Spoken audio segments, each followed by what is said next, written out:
mantan Panglima TNI Jenderal Purnawirawan Muldoko dan mantan Komandan Pendidikan dan Latihan TNI Jenderal Hor Luhut Binsar Panjaitan melaporkan aktivis civil society ke Bareskrim Mabes Polri.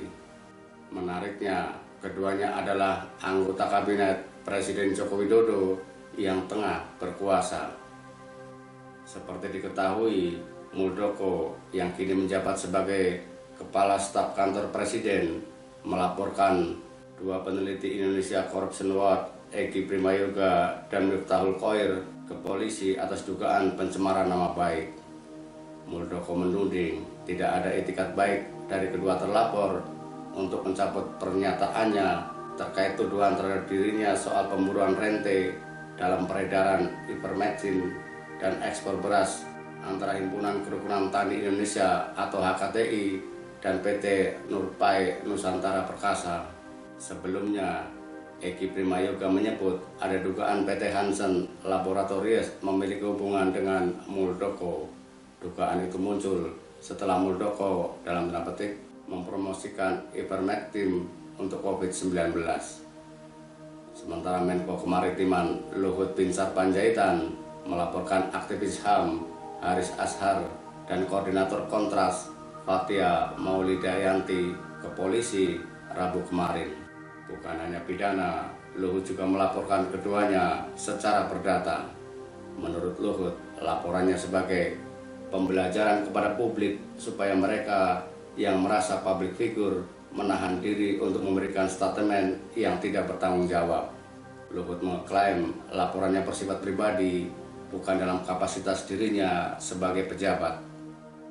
Kasus ini berawal dari diskusi yang dilakukan Haris dan Fathia mengenai dugaan keterlibatan Luhut dalam bisnis tambang di Papua berdasar laporan dalam tanda petik ekonomi strip politik penempatan militer di Papua, kasus Intan Jaya, yang dilakukan YLBHI, Walhi Eksekutif Nasional, Pusaka Bentala Rakyat, Walhi Papua, LBH Papua, Kontras, Jatam, Greenpeace Indonesia, hingga Tren Asia. Hasil diskusi keduanya kemudian diunggah ke kanal YouTube Haris Ashar dengan judul "Ada Lord Luhut di balik relasi ekonomi strip OPS militer Intan Jaya. Jenderal Bin juga ada ngehantam." Kita menghargai langkah Luhut juga Muldoko untuk menempuh jalur hukum sebagai bagian dari azas kesetaraan di depan hukum. Tetapi hal itu tidak cukup untuk menggugurkan 5 hal lainnya dalam perspektif demokrasi dan civil society. Pertama, sebagai pejabat publik, terlebih pembantu presiden, Luhut dan Muldoko memiliki kewajiban untuk ikut memelihara kehidupan demokrasi, di mana diantaranya adalah memberi ruang terhadap kritik. Kedua, sekalipun laporan dibuat secara pribadi, namun ingat, jabatan publik bersifat melekat, tidak hanya saat jam kerja atau saat mengenakan seragam. Bahkan Luhut sering mengatakan dirinya tetap militer sekalipun telah lama pensiun. Dalam konteks laporan ke polisi, mustahil melepas posisinya karena yang menjadi temuan para aktivis juga terkait dengan kedudukannya sebagai pejabat. Dalam kasus ivermectin, ICW menduga pelibatan Muldoko sebagai KSP, bukan sebagai pribadi.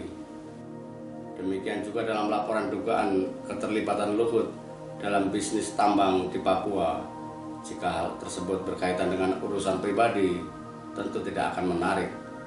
Tetapi karena posisinya yang sangat strategis dan merangkap berbagai jabatan di bawah presiden, maka adanya dugaan keterlibatannya dalam bisnis tambang menjadi temuan yang sangat menarik.